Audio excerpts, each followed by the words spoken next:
mga kababayan, may bali-balita ho ngayong kumakalat sa social media at talaga nga nakakagulat, no?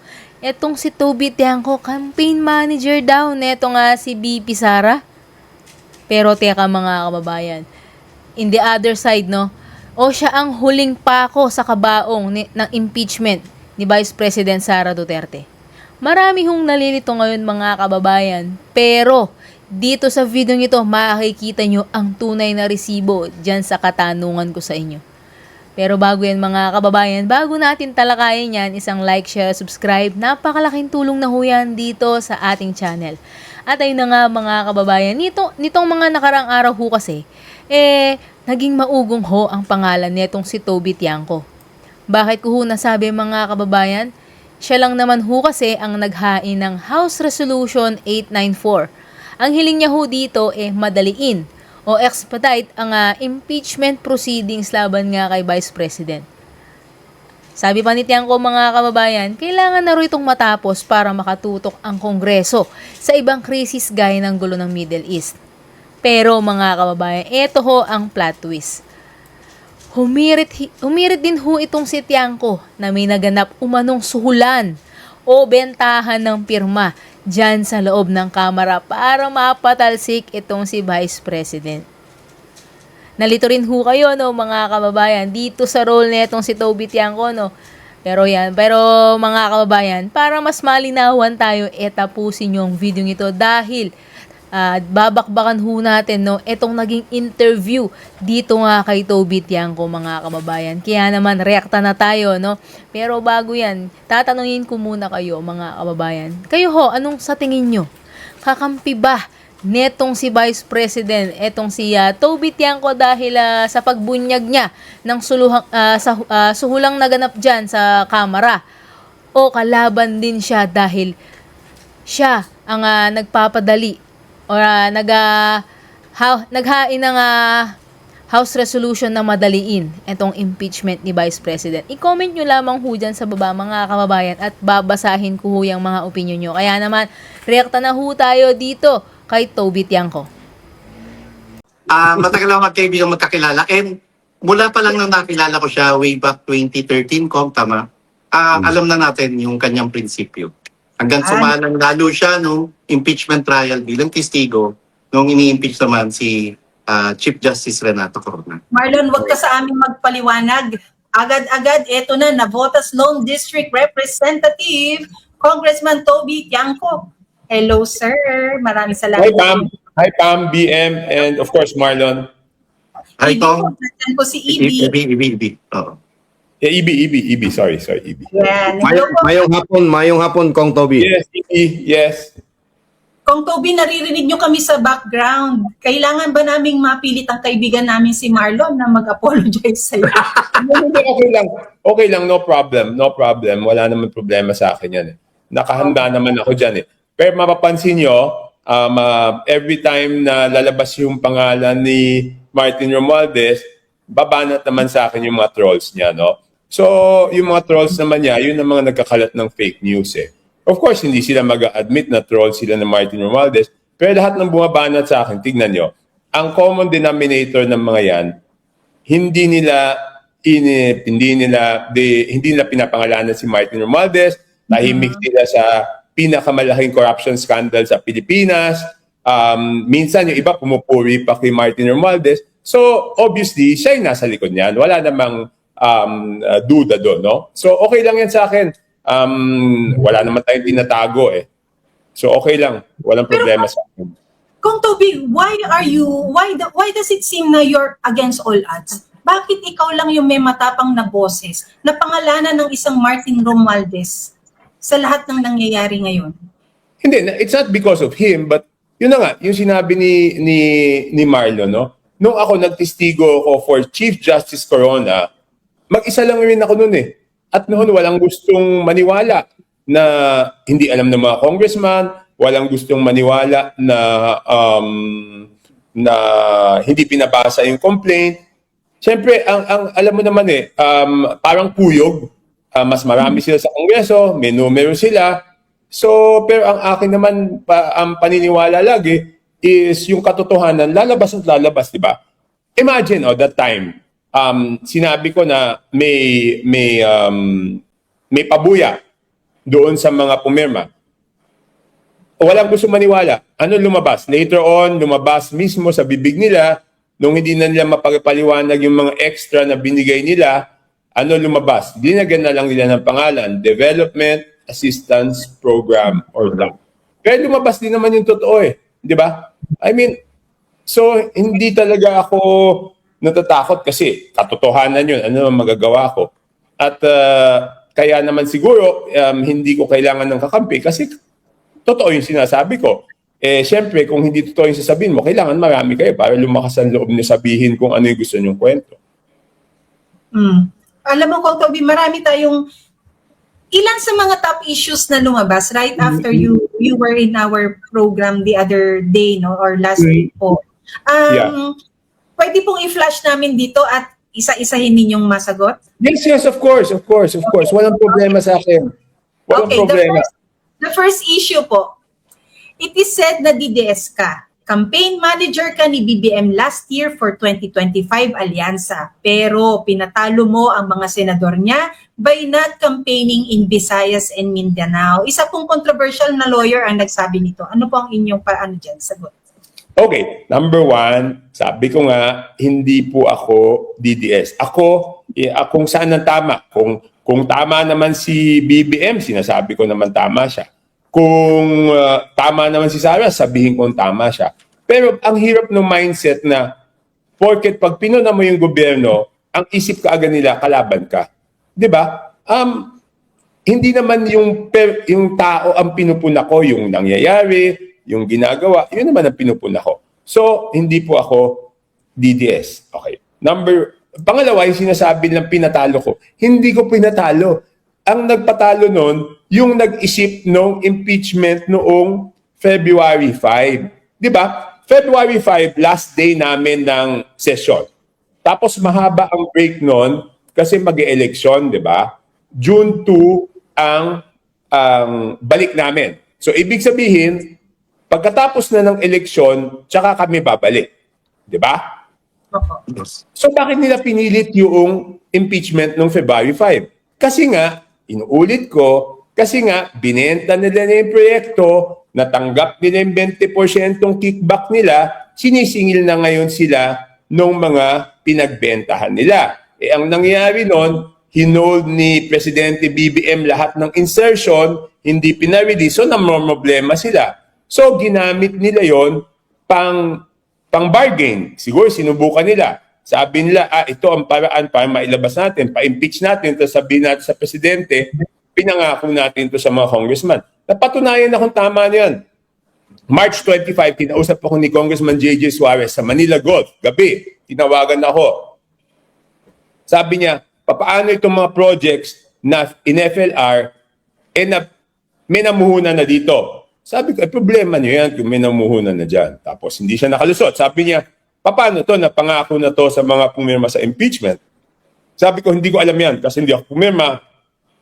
Tanungin ko si Presidente. Tinanong ko si Presidente, Sir, pinapa-release po to kasi pinangako daw nila yan. Sabi niya sa akin, ni Presidente BBM, Toby, walang usapang ganyan. Hindi kasama yan. So, anong ibig sabihin nun? Humahanap lang sila ng paraan para ma-release yung mga proyektong binenta nila na natanggap nila yung 20%. Yung 20% na bentahan, hindi ko naman gawa-gawa yan eh. Di ba, late? Nung Marso, nung sinasabi ko yan, walang gusto maniwala. Okay? Ngayon, noong lumabas na si Bryce Hernandez, si Engineer Alcantara, si Yusek Bernardo, isa lang sinasabi, di ba, nagbebentahan ng proyekto. Lumabas si Saldico, inamin niya, ang sinasabi lang niya, walang natirang pera sa kanya. Pero doon sa bentahan, wala na tayong pagtatalunan doon. So sila yung nag-cause ng patalo. Pangalawa, ang nakasama talaga doon, whether we like it or not, and I'm not saying this because DDS ito, fact ito, fact. Mag-check kayo ng mga survey, okay? Yung nakasama talaga doon is noong pinadala si President Duterte sa Hague. Kasi tignan mo yung survey noon, pagkatapos noon, bumaba yung ratings ni BBM, tumaas na naman yung ratings ni President Duterte. Ngayon, sinasabi lang, hindi ko pinagkampanya yung mga senador sa Visayas, Mindanao. Paano ko po silang dadalhin doon? Yung mga local candidates namin sa Visayas and Mindanao ang nagsasabi sa akin kung wag na kayong pumunta dito, galit ang tao, madadamay kami. So yung mga kandidato naming mayor, kandidato naming iba congressman, kandidato naming governor, ang nagsasabi sa Visayas and Mindanao, wag na kami pumunta doon kasi madadamay sila. So paano ko naman dadalhin yung mga kandidato doon kung wala namang gustong tumanggap doon sa amin? At tingnan nyo, yung latest Pulse Asia survey, ilang percent si Sara sa Mindanao? 90%. Di ba? Ano magagawa ko? Hindi naman kasalanan kung bakit naging 90% si Sara doon sa Mindanao, di ba? So yun, wala yung mga local candidates namin, ayaw kami papuntahin doon. Ang sabi, kung papuntahin mo lang yung mga kandidato dito, isa-isa na lang silang pumunta. Pero wag grupo na bilang alyansa kasi talagang galit sila sa lahat ng alyansa dito sa Visayas at Mindanao. So paano? Toby. Ibig sabihin ko, kung natuloy yung meron kayong campaign rally nung midterm elections, tapos dinala mo yung mga kandidato nyo ron sama-sama, ano yung inaasahan nyo, ano yung information ang nakarating sa'yo na posibleng mangyari? Kaya umiwas kayo magkaroon ng kampanya na sabay-sabay. Hindi, sinasabi nga ng local candidates namin doon, wag kayong pumunta dito, madadamay kami. Pati sa amin magagalit yung tao. So paano ko naman dadalhin yung mga kandidato doon, di ba? Kaya nga kung Toby, candidates namin. kaya nga kung Toby dito sa Cebu, no? Cebuano ako, no? Oh yan, Ibi. Parang hindi nakinig si Gwen Garcia, no? Kasi 3 beses binalik-balikan ni BBM prior to the election. Ngayon, natalo si Gwen Garcia. Hindi, pero Ibi, tingnan mo ha. Diyan, buti tinanong mo sa akin yung Cebu. Cebu, meron kami dapat grand rally Cebu City. Yeah. Anong recommendation sa amin? Ang recommendation namin, suroy-suroy, di ba? Alam mo yung, di ba? Kaya ang ginawa namin, suroy-suroy. Ha? Dumanhog, 17 towns, marathon. Di ba? Unti-unti lang kami pumupunta sa 17 towns. Oh. Yeah. Pero natalo pa rin si Gwen, di ba? Oh, pati yung mga kandidato namin. So, hindi ko naman kasalanan yun. Paano ko naman magiging kasalanan yun? Alam mo, Marlon, kung ako yung nagkamali, nagkaroon ng kasalanan, aaminin ko, ano ba naman, hindi naman ako perfecto, di ba? Hindi ko naman sinasabing ano. Tapos, pangalawa, alam mo yung campaign manager, hindi ko naman hiningi yan eh. Sinabihan lang ako, out of respect to the president, hindi naman ako makatanggi, di ba? So, yan. Thank you for asking that para mabigyan ako ng pagkakataon na liwanagin itong bagay nito. Tignan na lang din yung survey, no? Biglang nung pinapadala si President Duterte sa Hague, biglang tumaas na naman yung kay President Duterte, bumaba na naman yung kay BBM. Paano naman mag-endorse si BBM ng kandidato kung pati siya humina na rin? At yung mga local candidates namin, ayaw na din, di ba? Ito kung Toby. Yes, thank you. Coming from the same controversial personality, ang pangalawa is, according to PCIJ, Navotas is in the top 5 districts in 2026 that got the biggest increase in the budget from 362 million to 1.5 billion dahil maingay si Toby Tiang. And then, thank you for asking. Paano ba mag-share screen dito sa ano? Naku, wala tayo Screen Huwag dito. ako tanungin mo kung init ulo mo. Sige, Ano na lang. Ganito na lang. Okay. Para mas maintindihan. Ang budget ng bawat isang congressional district, pag tinotal mo lahat ng congressional district at dinivide mo by the number of congressional districts, ang average na budget ng isang distrito is about 1.8 billion pesos. Average yan. Average, no? Lahat na yan, Kong, or sa DPWH lang? Hindi, DPWH lang. So, DPWH. ibig sabihin, more or less, 1.8 ang average. Kasi may distrito na over 2 billion, may distrito na, let's say, 1.4. So pag in-average mo yan, 1.8 yan. No? Okay. Meron tinatawag sa DPWH, kung natatandaan nyo, may tinatawag dyan na NEP restored. Okay? Ano yung tawag sa NEP restored? Actually, dapat hindi NEP restored ang tawag dyan, dapat NEP minimum.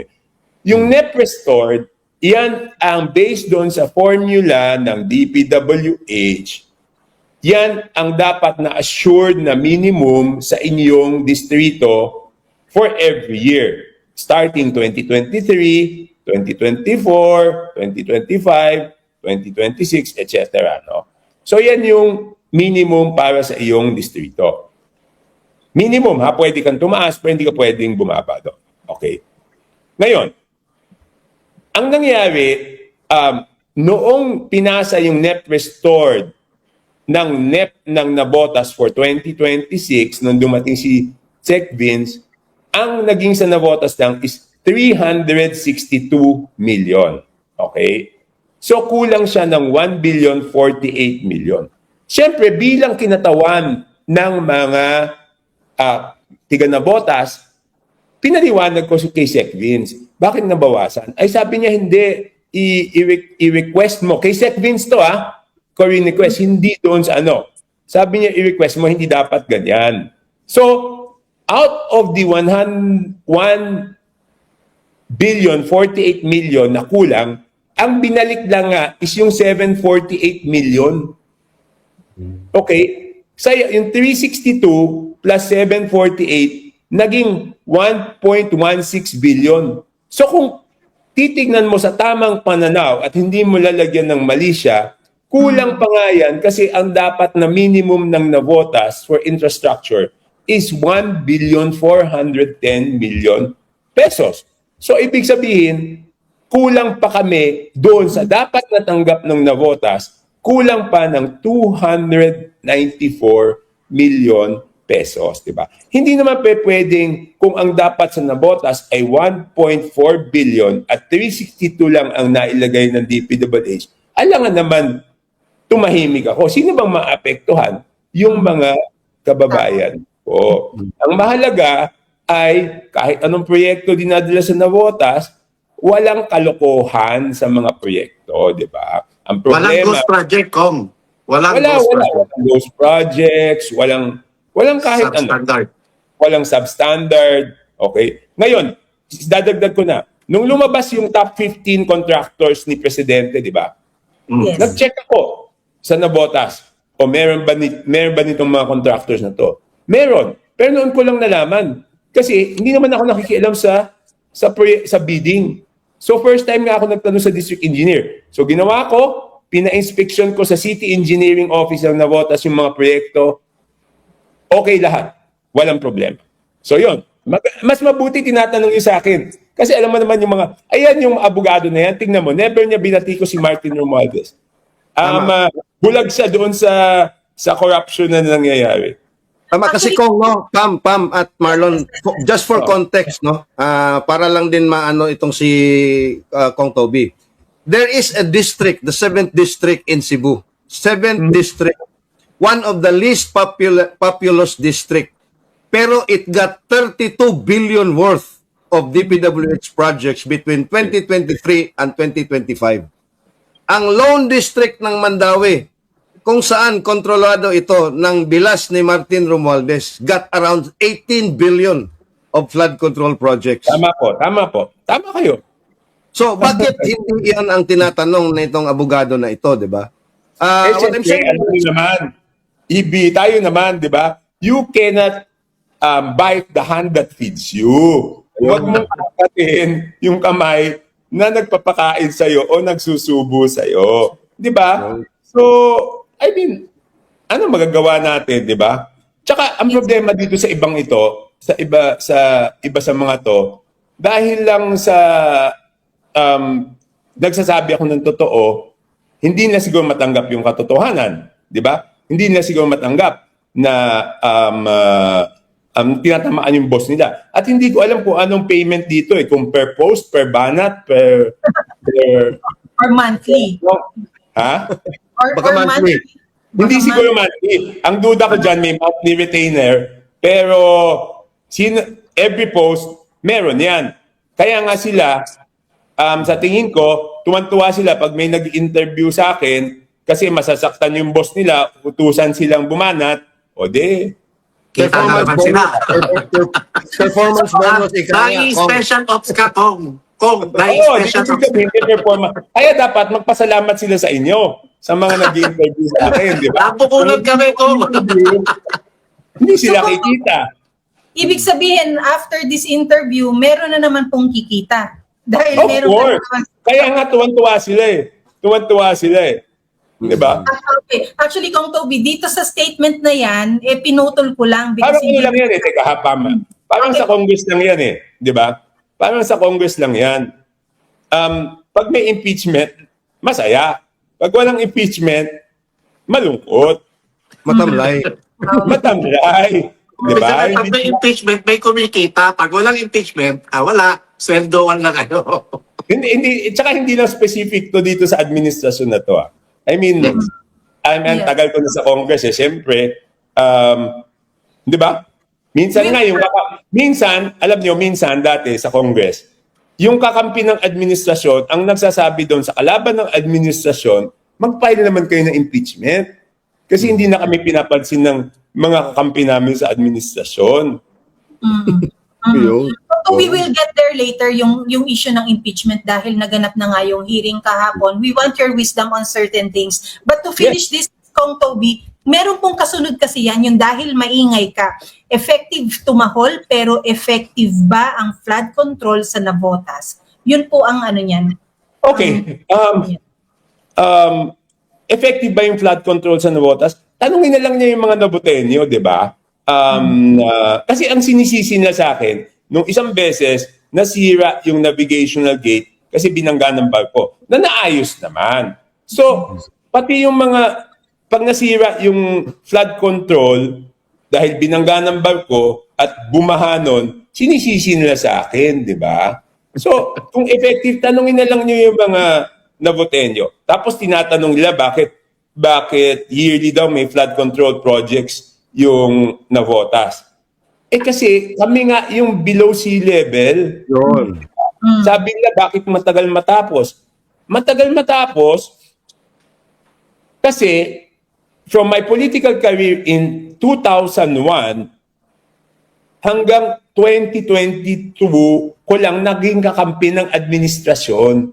Alam naman natin ang political reality, kapag hindi ka kakampi ng administrasyon, kawawa yung distrito mo kasi hindi ka nakakakuha ng malaking mga proyekto. Whether we like it or not, ganyan ang politika eh, di ba? Kaya nga maganda rin yung binabatikos nila yung DPWH na nagkaroon ng NEP restored. At least alam mo yung minimum mo. Dati pag kakalaban ka ng administrasyon, wala na madadalang proyekto. Ang siguro ang problema lang sa akin, aaminin ko, minsan, hindi naman minsan, talagang mas importante sa akin yung prinsipyo, hindi ko ipagpapalit yung prinsipyo ko para sa proyekto. Yun. Siguro yun yung problema sa akin. Pero kung Toby, ng flood control projects, pero hindi nabibigyan ng buong, hindi nabibigay ng buo, palaging partial. Ano magagawa ko? Hindi naman ako nakakalapit noon sa ibang mga administrasyon. meron ding ibang criticisms na directed to you kung Toby na you are protecting Bongbong Marcos, the president. Si Martin Romualdez lang daw yung nilalaglag or tinitira mo daw because you are protecting the president. Ano ho ba yung for all? Hindi, tama. Gusto ko itanong nyo lahat ito sa akin eh. I am not protecting the president. I am just, kinikwento ko lang, ano yung based, na alam ko based doon sa personal knowledge. Pero last week, di ba, what did I say? I said, I'm disappointed, I'm frustrated, na wala pa rin na kukulong na big fish ngayon, di ba? O baka dapat big crocodile, baka mamaya mali lang yung tawag natin, di ba? So, hindi naman ako nagsasabi ng hindi totoo eh. Di ba? Kaya nga doon parang inusukan si Yusek Claire, di ba? Nung sinabi kong frustrated, I'm disappointed with the administration kasi walang nangyayari sa investigasyon. So doon siya parang hindi ko alam ano bang tawag term, parang doon siya galit na galit. Okay? Tapos nung sinabi ko na sa susunod na administrasyon, kung si Sara ang maging presidente, siguradong mapapanagot yan, galit lalong nagalit. EB, ang sinasabi, ang problema kasi sa kanila, siguro hindi hindi mahilig makipagkwentuhan sa kanto o kung saan-saan. Eh ako, ang hilig ko mag-ikot, makipagkwentuhan. Nagsisinungaling ba ako pag sinabi ko na ang sabi ng mga nakakausap ko, kung mukhang wala na mangyayari dyan sa flood control na yan, walang mapapanagot, mukhang wala na. Huwag na tayong umasa, doon na lang tayong umasa sa susunod na administrasyon. Kasi kayong tatlo magsabi, hindi ba yan yung sinasabi ng tao? Dati galit na galit. Ngayon, sabi na bakit hindi nagalit? Nalimutan ba? Hindi nalimutan. Paano naman malilimutan yung pinakamalaking nakawan sa history? Sumuko na, nag-give up, nawalan ng pag-asa, at umaasa lang sila na sa susunod na administrasyon, kung hindi kakampi ng administrasyon ngayon, yung mananalo, doon sila mapapanagot. Kasi di ba, kung hindi papanagutin ng administrasyon ngayon at hindi sila mapanagot sa kasalukuyang administrasyon, aasahan ba natin na yung i-endorsong kandidato ng administrasyon ang magpapanagot sa kanila? Definitely hindi. So, ang sinasabi nila, ang magpapanagot dyan ay yung kalaban ng administrasyon. So, sino yung kalaban ng administrasyon? Si Sara. Bakit sila galit doon sa sinabi ko? Sentimiento ng tao at common sense. Di ba? Bakit sila galit na galit? Tapos papangalanan nila akong DDS porket sinabi ko yan? Eh yung mga tao na nagkukwento niyan, wala naman silang pakialam sa politika. Ang gusto lang nila, mamuhay ng maayos, hindi mahirapan sa buhay, nakikita nila na dagdag sa pahirap nila yung pangnakaw ng politiko na na-frustrate sila na hindi pinapanagot. Anong kasinungalingan dun sa sinabi ko? And speaking of Sara Duterte, Kong Toby, let's bring you to her administration. For our next fake news na kailangan ninyong sagutin, panatag na makukuha mo daw ang majority vote para maging House Speaker under the Duterte administration. Hindi. Alam mo, nung natanggal si Martin Romualdez, bumalik na naman yung usapan na sa akin. May mga kumausap sa akin kung willing akong maging speaker. Pero di ba dun sa mga interviews na yun, sinasabi ko hindi ko tatanggapin yan. Hindi ko tatanggapin yan. Noon, kasi ayoko sabihin na ginawa ko lang to dahil gusto kong maging speaker. Number one. Number two, hindi nga ako malapit kay Bibi Sara. Paano namang akong mapipili niya? Ang daming mas malalapit doon. Di ba? When you say hindi mo kayo malapit, do you know her and does she know you? No, the reason I met her is because siya yung naging vice president candidate ni BBM. Yun lang yung dahilan kung bakit kami nagkakilala. So, anong sinasabi nila tungkol sa bagay niyan? And I will be very open, no? There are some things, for example, West Philippine Sea, yung mga pronouncements ni VP Sara, wag naman siya magagalit o wag naman magagalit yung mga supporters ni VP Sara, at yung pananaw ko doon, yung approach, hindi magkatugma, di ba? I mean, hindi kami totally agree doon sa bagay na yun. So, kaya hindi ako pwedeng maging sinasabi nilang DDS. Pero kung anong tama, doon ako. Yun lang naman ang akin eh. Yeah, ang problema kasi sa playbook ng admin ngayon, o particular na ng company Martin Romualdez, kapag may isang personalidad na hayagan yung pagbatikos at hayagan yung pagsasabi ng katotohanan, hindi nila sinasagot yun ng kanilang reply o tugon kung gaano ba katotoo yung akusasyon. Ang nangyayari, sinasagot nila ito sa pamagitan ng paglalabas ng fake news at binabago nila yung naratibo. Katulad ng mga naunang sinabi mo, patungkol kay BP Sara. Pero ano ang Tama. sinagot nila? Anong ginawa ng mga pakawala nila? Sinisiraan ka.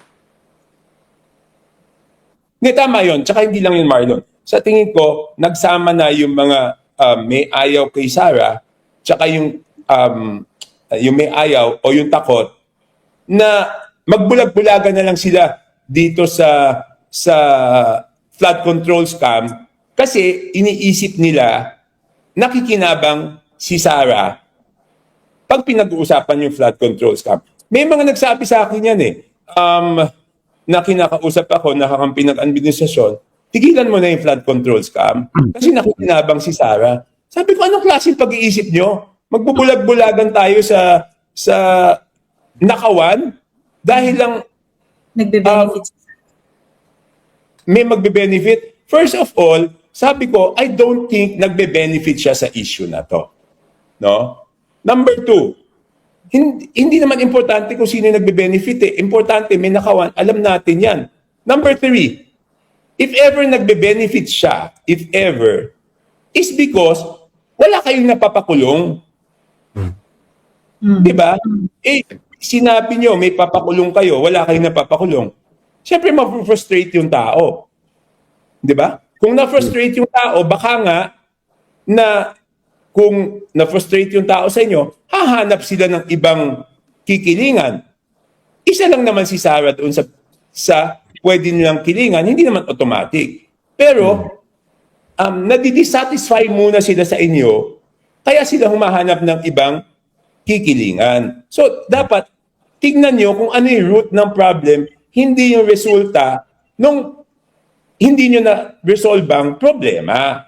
Diba? Eh, yan ang problema eh. Pag sinasabi ko yan, hirap na naman silang tanggapin, nagagalit naman sila. Eh, paano naman ma-resolve yung problema kung ayaw mo namang tanggapin muna na yun ang problema? Diba? Kaya, Kung kanina binanggit mo na bumagsak ang ratings ni PBBM nung binadali ang impeachment kay BP Sara noong February, at higit lalo bumagsak ang ratings ni PBBM nung pinaaresto si PRRD.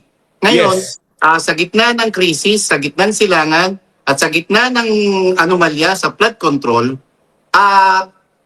ang inuuna ngayon ng Kongreso ay yung panibagong impeachment kay BP Sara. Sa tingin mo ba, kung matagal ka na sa politika, matagal ka na naging kongresista, sa tingin mo ba itong ginagawa ngayon ng Kongreso lalong maapektuhan na pababa uli ang ratings ng Presidente Bongbong Marcos?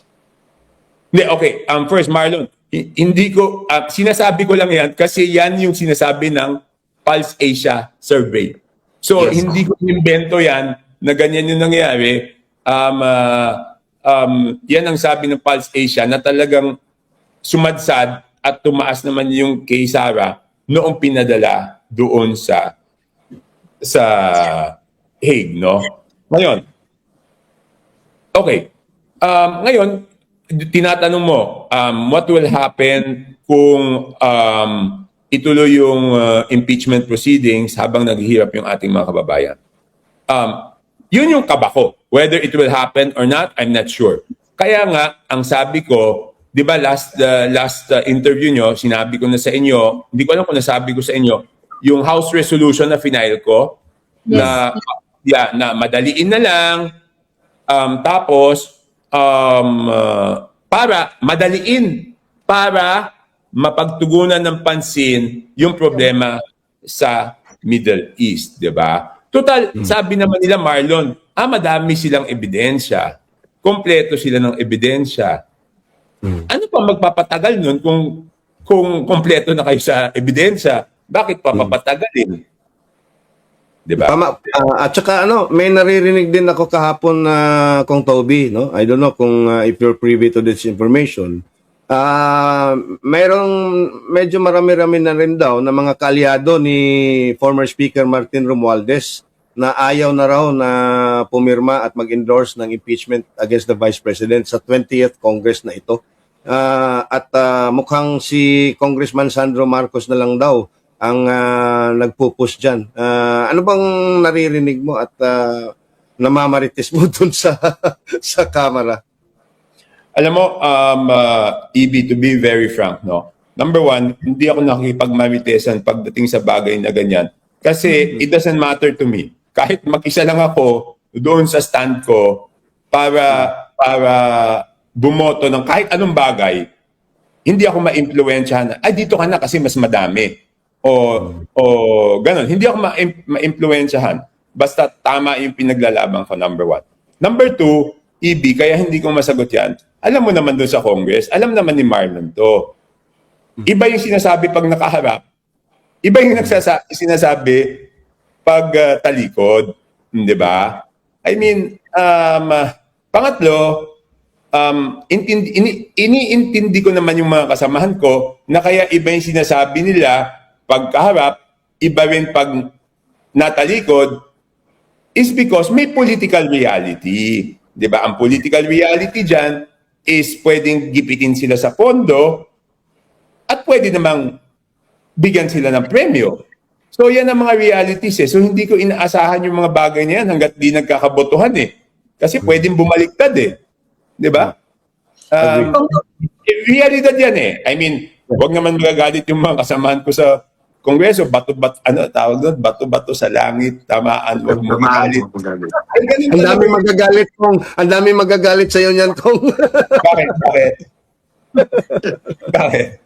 ang daming tinatamaan eh. Hindi, pero minsan, alam mo, EB, minsan, ang pinakamaraming nagagalit, pag nagsasabi ka ng katotohanan, kasi masakit minsan yung katotohanan at ang hirap tanggapin minsan nung katotohanan. Pero, Yun. kayong tatlo, nagsisinungaling ba ako pag sinabi kong pwedeng masway ang isang desisyon base sa ibibigay na pabuya o base sa tatanggalin na mga serbisyo sa iyong mga kababayan? Di ba pag tinanggal yung serbisyo sa iyong mga kababayan, ang perception ng iyong mga kababayan is hindi mo sila napagsilbihan ng maayos.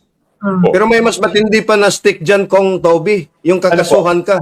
Yung kakasuhan daw yung mga congressman na may ikakaso. Hindi, yun na nga. Yun na pwede nilang gamitin, di ba? Dati, ang ingay-ingay. Ang daming contractors. Di ba? O ngayon, wala. Wala kahit isang na kasuhan. Totoo yan. Pwedeng, again, ha? O, magagalit. Sigurado ko magagalit na naman si Claire sa akin. Sasabihin niya sa akin na kampi ako kay Kaya siya siguro hindi nabasa yung Bible chat nila na may crisis na. O siguro hindi siya na-update doon sa presyo ng crudo na 130 pesos na. Sa kanya, ay, walang crisis. Di ba? Paano walang crisis? Nagdoble presyo ng crudo. Walang crisis, di ba? Kasi busy siya nakamonitor sa'yo ko. Ano po? Busy siyang nakamonitor sa'yo. Binabantayan yung mga sinasabi mo. Okay, sige, sasagutin ko yan mamaya, Pam. Okay. Hindi, doon muna tayo kay EB. Ano yung sabi mo? Pwedeng gamitin na panakot. Totoo yan. Di ba? Totoo yan. Kaya ang tanong, yung bang mga kasama natin sa Kongreso na contractor na hindi pa napapangalanan, syempre, yun talagang vulnerable yun. At aminin man natin o hindi, takot sila kung sino ang magiging susunod na presidente na kalaban ng Malacanang, takot na takot sila doon. Di ba? Tama. Agree. Ayun, doon sa na pinagtutuunan ako ng pansin, alam mo, hindi ko alam, hindi naman siya makikinig ng advice. Dapat kasi, kung ano talaga yung totoong sitwasyon, sabihin niya. Ang trabaho niya dyan is hindi para sumipsip sa boss niya. Di ba? Yun. Balik ko lang, nabanggit ni Kuya Ibi yung kasuhan mo.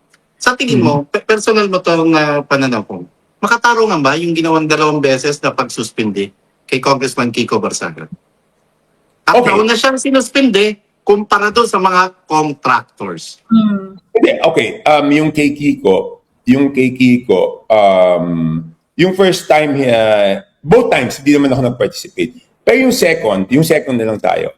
Ang sabi ko lang kay Kiko noon, hindi ko alam kung na personally nasabi ko sa kanya, or sa isang interview yata, tinanong ako kung ano stand ko doon.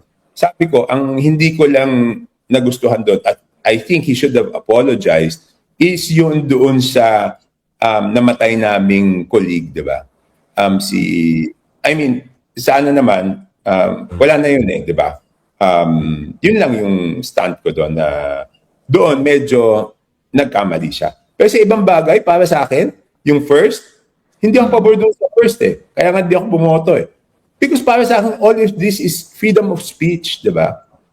Para sa akin, freedom of speech yun Doon sa first, kaya hindi ako bumoto Yung sa second, hindi naman ako naka-attend nung araw na yon. Pero yun lang ang punto ko na sana hindi niya nabanggit yun o kung nabanggit niya, dapat nag-apologize na lang siya bilang respeto sa yumao. Right. Alam mo si Kiko, I like talking to him kasi very open siya Diretso yun, hindi nag-filter yun kung ano yung maisip niya, yun ang sasabihin niya So para sa akin, parang censorship naman yung sinuspindi siya nung unang beses. Kung you spoke Ano about may advice mo, Kong? Sa isang neophyte congressman na katulad ni Congressman Kiko Barsaga. Wala akong ma-advise kasi nung first term ko, mas ano lang si Kiko mas iba lang yung pag-express niya. Pero nung first term ko, ganyan din ako Hindi rin Ayun ako nga sabihin ko halos may ano kayo Oo. Halos pareho kami. Iba lang siguro ang actuations na uso ngayon kaysa nung panahon ko kasi iba na yung generation ngayon. Pero halos ganyan ako dati kaya hindi ko maisip na bumoto na isuspend siya for something he said sa plenaryo. Di ba? Kobe, you spoke about the political realities kanina and we have one last point na kailangan ninyong ipaliwanag or i-debunk. This is a political reality. Kobe Tiangco, pinaghahandaan na ang pagiging campaign manager ni Sara Duterte sa 2028. Hindi. Kahit kay BBM, hindi po ako nag-apply. Kung pwede lang ako tumanggi na ako noon. Kaya lang nahihiya lang talaga ako doon. Di ba?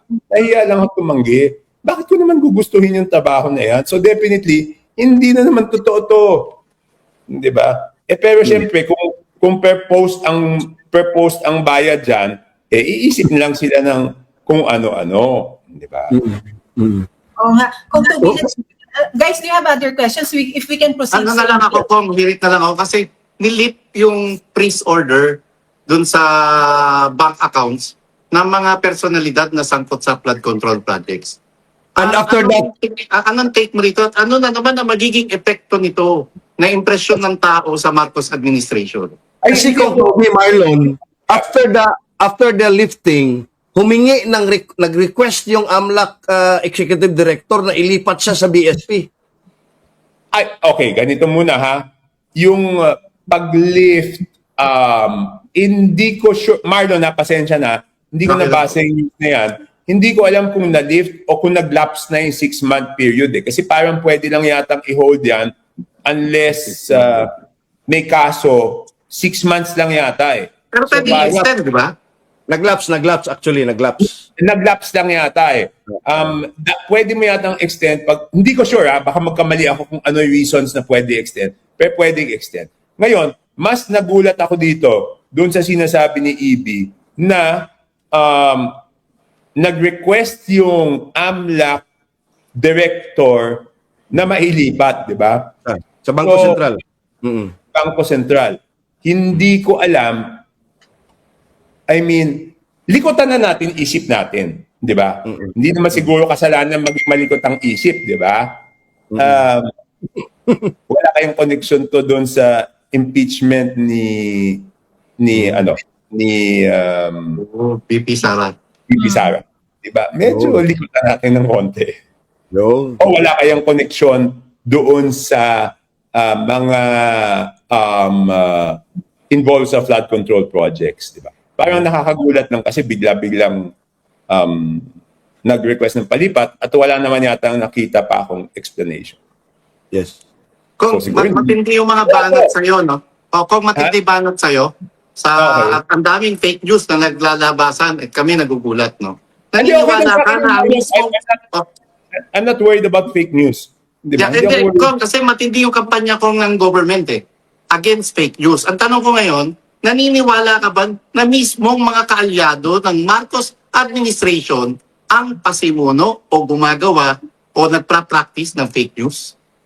Yung pasimuno nito, yun ang, okay, I'll be very open. Yung pasimuno nito, kaya masama yung loob ko, dating Deputy Secretary General ng House, nung panahon ni Martin Romualdez, tapos ngayon, doon ko nakikita sa opisina ni Majority Leader Sandro Marcos, yung mismong nasa likod nito. Ito ba si Sopronio, ano? Yun, tumpak ka, EB. Mo kahit ikaw, hindi tayo nag-uusap privately, wala akong cellphone mo. Alam mo kung sino nasa likod, di ba? EB, di ba? Siya yung puppet master, di ba? Oo, si Ponyong. Onyo. Diba? Ang galing Ang ganda ng bahay niyan, Kong. Ang ganda ng Ha? bahay niya. May pool pa, may infinity pool. Hindi lang bahay. Tingnan mo naman ang lifestyle niyan. Oh, yun. Kuyang, paano napunta si Ponyong dyan sa Cebu? Taga Cebu ba siya? Hindi. O paano umabot sa iyo dyan si Ponyong, Kuyang? Hindi, meron lang nagsasabi na kaibigan natin na mga butiki na naka-urban camouflage. Yan yan ang puppet master. Yan ang puppet master. So kung Diba? Tubi, now you're saying na that guy mentioned, nasa opisina pa, ng ganitong opisina dyan sa loob. So totoo po na si now Speaker Bogie D, talagang hindi nakapagdala ng kanyang sariling tauhan? Ayoko. Alam niyo, pagkatapos ko sinabi yan, dinagdagan naman ng 3 deputy speaker si Speaker Bogie D. Pagkatapos ng interview ko, binigyan naman siya ng 3 deputy speaker. Pero balik ako kay EB, di ba? So yun ang nagpapatunay. Yung puppet master, yung nagpapatakbo sa lahat ng trolls na yan, yung contact ng lahat ng mga vlogger na yan, ay mismong in-employ doon sa opisina ni Majority Leader Sandro Marcos. So naka-budget ho. Gamit Kaya nga- ang taxpayers' money. Kaya nga, Kong, no, ito yung pangalawang tanong ko, no? Sabi mo nga, no, dinagdagan ng 3 deputy speaker si Speaker Bogie D, no? At kasama doon yung aming kongresista dito sa 5th District of Cebu na si Duke Frasco, kung saan ay tinanggal at pinalitan yung kanyang asawa bilang DOT secretary, pero ginawa din namang consultant or presidential advisor for sustainable development or communities. At si Congressman Albi Benitez, na 3 kayo noon na biglang naging independent block when you nang sinabi niyo. How is your relationship with Duke Frasco and Albi Benitez? Hindi, okay lang. You know, I respect the political decisions of my colleagues, no matter who it is. Wala sa akin yun. Yung political decisions ng aking mga kasamahan sa Kongreso, hindi ko sila hinuhusgahan based on their political decisions. Pero tapatan lang, wala talaga akong respeto sa mga colleagues ko na walang prinsipyo o for sale ang prinsipyo. Yun, diretsa ang usapan. Yun, Pam. Kung Tubi, usapang impeachment, mabilis lang, no? They say that there is an overwhelming evidence kay VP Sara. Pero kaliwat kanan po ang pagpapasabpina nila ng mga dokumento. Ano po ang take ninyo dito? Kung merong ebidensya, bakit nagpapasabpina pa po ng mga documents? Tama yun, no? At yung sa akin, sandali lang yung napanood ko sa hearing kahapon Number 1 na pintas ko doon sa hearing. Alam niyo ba, yan, alam ni Marlon to, matagal to nag-cover sa House. Pag hindi ka member ng isang committee, pwede ka mag-attend, pwede ka magtanong kung anong gusto mo. Ang hindi mo lang pwede gawin, pag hindi ka member ng committee, is bumoto. Oo. Pero, pareho kaming congressman, kahit anong pwedeng gawin ng member, pwede ko gawin, maliban sa bumoto. Okay?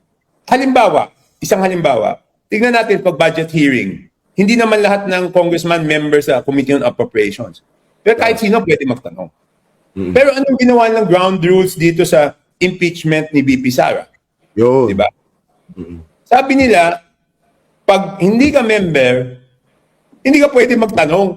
Pwede ka lang mag-manifest. So, accountability is about having the same standards. Pare-pareho sa lahat. Hindi pa pwedeng double standard. Yung double standard na yan, alam mo, yung double standard, yung nagmamalinis ka, ayaw mo tignan yung dumi sa mukha mo, ang pinapansin mo yung dumi doon. Ayaw mo tignan yung putik sa mukha mo, ang pinapansin mo yung dumi doon sa kapwa mo. Ganyan po yung double standards. Ang na-notice ko, for example, yung SALN, no? Yung SALN. Tanungin nyo nga, isa-isa yung mga membro doon, kung yung SALN nila, winilis na nila, di ba pinag-iinitan nila yung SALN ni VP? Again, sasabihin, ano naman ang naging pro Sara dito? Sinasabi ko lang totoo. Gusto niyo busiin yung SALN ni VP? Walang problema doon. Hindi ako tumututol, busisiin niyo yan. Kaya lang, huwag naman kayong ipokrito. Ako, hindi ko problema yon kasi linabas ko yung SALN ko. Ngayon, bakit kayo na member ng Committee in Justice, bakit naman Committee in Justice. mali pala. Committee on Justice pala. Committee on Mali pa yung preposition. Mali lang po yung pronoun na nagamit. Mali lang po. 'Di ba? Bakit naman kapag kayo, hindi ko kailangan ilabas yung SALN nyo. Di ba, bago ka mag-question ng SALN ng isang tao, dapat may moral authority ka na questionin yun kasi hindi mo tinatago yung SALN mo. Anong klaseng kaipokritohan yung pini-question mo yung SALN ng isang tao pero ayaw mong ilabas yung SALN mo? And why is this? Bakit ayoko nitong double standard? Bakit ayoko tong kaipokritohan? Yan ang dahilan kung bakit nagkaroon ng pinakamalaking korupsyon sa history ng Pilipinas at ang sentro is ang House of Representatives. Because ang isip ng congressman, they are above the law and all others must be answerable to the law. It is that thinking of double standard, lumakas ang loob na sila pwede magnakaw, yung ibang lahat ng ibang opisyal ng gobyerno, dapat kayo walang korupsyon. Pero House of Representatives, iba ang standards namin, iba kami, sila pwede magnakaw. Yan ang ibig sabihin ng double standard. Kaya hindi pwedeng double standard. Sana maintindihan ngayon kung bakit laging sinasabi ko, the same rule applies to everyone. The same standards apply to everyone. Otherwise, dyan napapasok yung isip na sila pwede magnakaw, lahat dapat hindi pwede. Ito pa, injustice, Kong, ito pa isang injustice. Sabi ni Leila Bili, Committee on Justice. ito pa, Kong, Ikaw naman, sabi kasi kahapon ni balikan Congressman. muna natin bago yan, EB. Sige, okay. Hindi ba totoo, kayo magsabi, pag mali naman ako, punahin niyo ako. Hindi ba yung ganong pag-iisip ng double standard ang nagbibigay ng lakas ng loob para sabihin na kayo, dapat kayo sumunod sa batas. Kami, iba kami, hindi kami dapat sumunod sa batas. Yan ang nagpapasama. Kaya tama po yung injustice. Hindi, wag. Kuyang. Kaya nga, Kong, no, ito, sabi ni Congressman Leila de Lima kahapon, yung House Justice Committee daw, no, ay pwedeng mag-conduct ng hearings, no, outside of the detailed schedule approved by the committee, backed up by the resolution of the plenary na pwede silang mag-conduct ng hearing during recess. Ano ba to? Pwede ba to na in the middle of the game, babaguhin nila yung rules?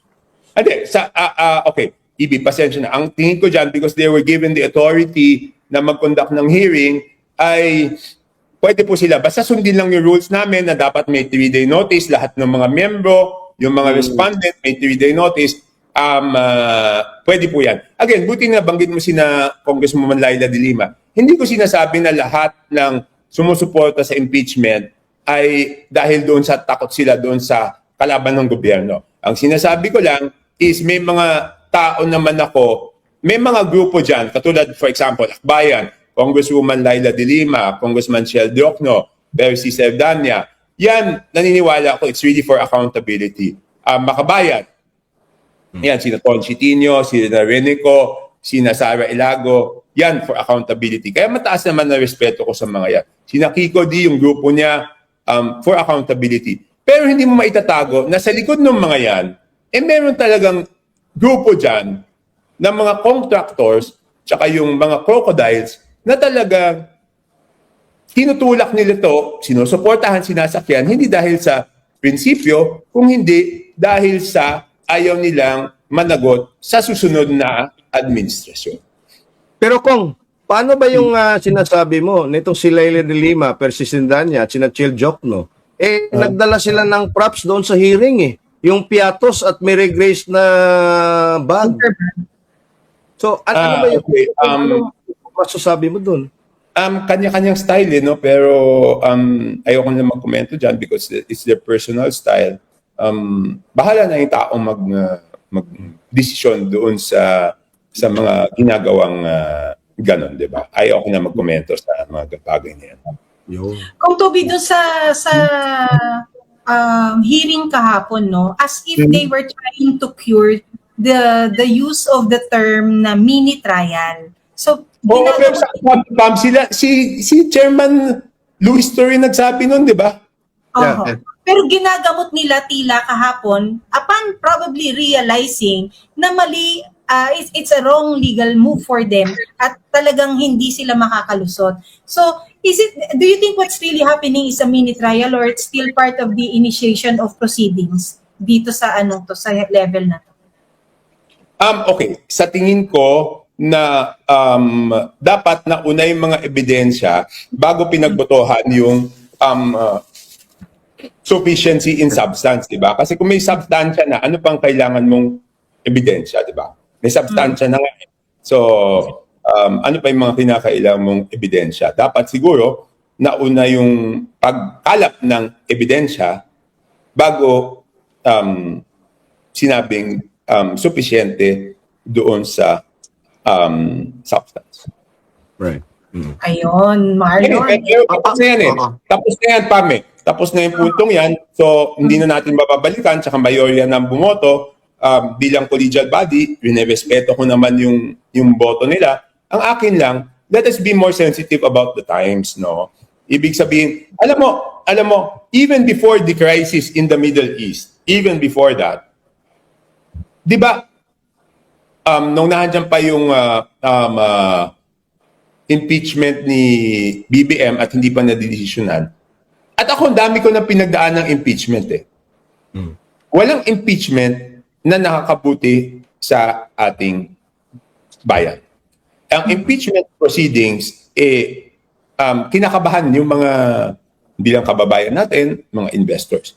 Yun ang punto ko nung sinabi ko, nabilisan. So, alam ko, okay, everyone has to be accountable. No one is exempt from accountability. Pero bilisan natin yung proseso para hindi masyadong maapektuhan yung ekonomiya. Stand ko yun nung wala pang krisis. Mas lalo na mga may krisis, kaya nag-file ako ng House Resolution na tuloy-tuloy na yung trial at pagbotohan na. Kaya nga doon, EB, sinasabi mo na kung gusto nila magdagdag ng trial, kaya ang pananaw ko doon, okay lang sa akin. Basta, di ba yung madami, basta wag lang patagalin. Yun lang naman yung sa akin. Nasaan na po yung resolution masasabi mo? Ngayon masasabi mong nasasayang na yung oras at pera ng Kongreso dahil dito sa pagdinig sa impeachment kay VP Sara. Hindi, para sa akin naman, if accountability has to be, the process of accountability has to go through, okay lang sa akin. Hindi naman talaga sayang yung proseso ng accountability, di ba? I mean, syempre, if you want people accountable, then talagang may gastos dyan, di ba? Pero wag lang patagalin, yun lang yung akin. Pero yung pananaw na ginagamit na lamang ito dahil sa politika. sinabi yan yung sagot ko kanina, merong mga grupo na naniniwala ako, prinsipyo yan, accountability, pero may mga nagtatago sa likod nun na hindi politika eh. Marlon, iba yung ang politika, ibig sabihin ng politika is ayoko to, hindi ko kakampi.